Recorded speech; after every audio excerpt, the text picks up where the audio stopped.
နွေရာသီမှာအဖြစ်များဆုံးပြဿနာတစ်ခုရှိတယ်အဲ့ဒါရေတက်ခန်းလျှောက်ခြင်းပဲဖြစ်တယ်နွေရာသီမှာ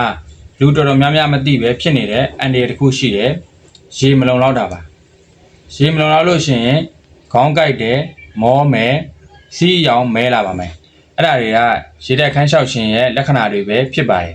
ဒီဗီဒီယိုမှာနွေရာသီမှာအဖြစ်အများဆုံးရေတက်ခန်းလျှောက်ခြင်းလက္ခဏာတွေစောင့်ရန်ရှောင်ရန်တွေကိုဆရာဝန်တယောက်အနေနဲ့ပြောပြသွားပါမယ်နံပါတ်1ချက်နွေရာသီမှာဘာလို့ရေတက်ခန်းလျှောက်တာလဲနွေရာသီမှာအပူချိန်မြင့်လာတဲ့အတွက်ကြောင့်မို့လို့ကျွန်တော်တို့ခန္ဓာကိုယ်ကရွှေထွက်များပြီးတော့ရေတက်ဆုံးရှုံးနိုင်ပါတယ်ရေတက်ကိုပြန်ပြီးတော့မဖြစ်တင်းနိုင်လို့ရှိရင် dehydration လို့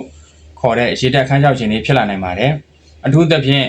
ကလေးငယ်တွေအသက်ကြီးတဲ့လူတွေနေပူထဲမှာအလုပ်လုပ်ရမယ့်လူတွေကရေတက်ခန်းလျှောက်ခြင်းကိုပို့ပြီးတော့ခံစားရနိုင်ပါတယ်နံပါတ်2တစ်ချက်အနေနဲ့ရေတက်ခန်းလျှောက်တဲ့လက္ခဏာတွေကိုပြောပြပါမယ်ရေတက်ခန်းလျှောက်တဲ့လက္ခဏာတွေကအရန်ရေငတ်လာခြင်းခေါင်းကိုက်ခြင်းမောပန်းပြီးတော့အားနည်းလာခြင်းစီးရောင်မဲလာခြင်းပဲဖြစ်ပါတယ်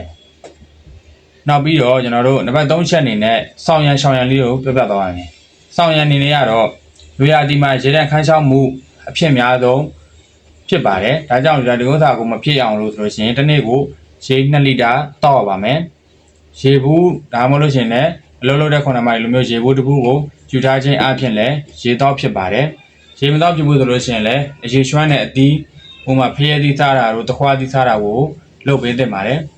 နေပူထဲမှာအလုံးလုံးရတဲ့လူဆိုလို့ရှိရင်ရေကိုခဏခဏတောက်ပေးပါ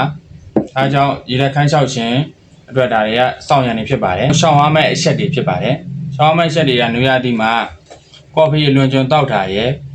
အရက်ကိုလွန်ကျွံတောက်တာရယ်ပြီးလို့ရှိရင်ဒီချက်ဘူးတွေအရှိုရည်တွေဆိုတာပါတဲ့အရှိုရည်တွေကိုများများတောက်တာတွေကိုရှောင်ကျင်ရမှာပဲဒါတွေကရေတက်ကိုများများကြီးဆုံးရှုံးနေမှာပဲဖြစ်ပါတယ်နွေရာသီမှာရေတက်ခန်းလျှောက်ခြင်းက